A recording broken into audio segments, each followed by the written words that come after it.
Okay, so for our third installment of the lab that the video got really screwed up for, we are going to look at something called Java moss. So if you haven't already, please make sure you watch the video on preparing a wet mount of something called an Elodea leaf. So the Elodea and the Java moss are kind of, I mean, they're very, very similar. I don't know officially if they're how super closely related they are, but they are definitely similar and they will look similar under the microscope. We are looking at Java moss in class, and the pictures in your microscopic cells bank are also going to be Java moss.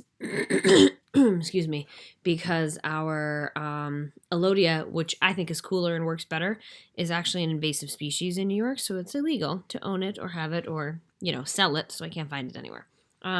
So the video that you watched from YouTube, that's from this link, is Elodea. However, we're going to be using Java moss, which is very similar. So if we take a look at this Java moss on low power, you can see how teeny tiny these leaves are.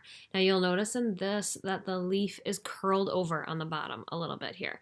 That happens a lot. These leaves are very thin, very, very tiny, and it's really hard to make sure that they're all the way super flat.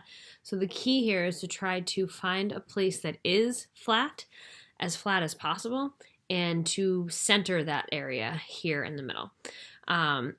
Obviously, me in the recording is talking about how it's curved right there. The other thing you'll notice is that parts of this are blurry while other parts are really clear. And that, again, that is a product of it being, the leaf being slightly curved.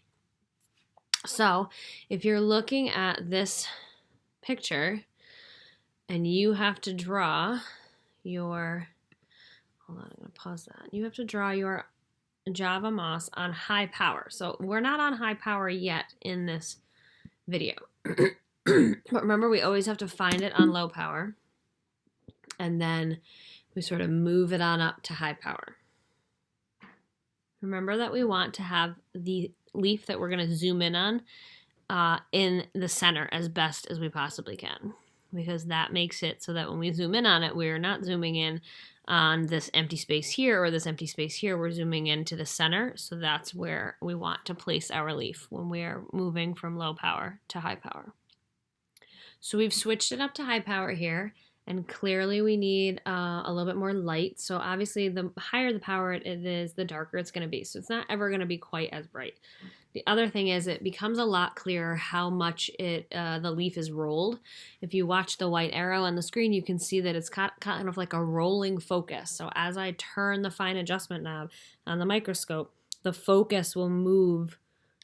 Which part of the leaf is in focus will sort of move along with it. And again, that is just because it is slightly curved. So it's very hard to focus in on the entire leaf all at one time.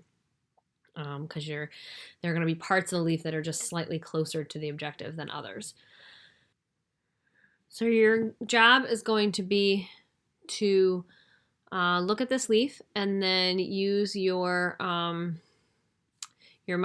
let me just pause that.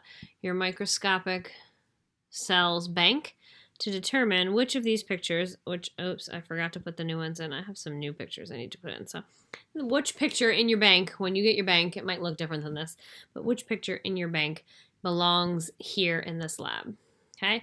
Again, you're going to click next to, you want to make sure that the picture itself isn't highlighted. If you can't get it to unhighlight, you can hit the back arrow and that will get your cursor to sit right there. So this is not the correct answer, so do not paste this one. But we'll paste in this, and again, if you want it to sit next to it, you can do the inline, and that will pop it right next to it. Okay, so then for the Java moss, you do remember have to double click in to fill in your power, so that's something to consider as well. And then there's another video here that everyone is going to watch in class or online. You're going to watch this video, and then you're going to answer those 4 questions. And then the end of the lab here is some conclusion questions that kind of tie everything together. We're thinking of the onion cell, the green plant cell. In this case, today it was the not the Elodea, the Java moss, or the cheek cell. And you're just going to put X's. It says put an X below the name for each structure that is visible in each type of cell. So don't just check it because it has it. Check it because you could actually see it in the slides. And then you're going to answer these questions, and then you will be all set and good to go. If you have any questions, as usual, please just let me know. And thank you for bearing with me in this crazy lab that ended up the video for being a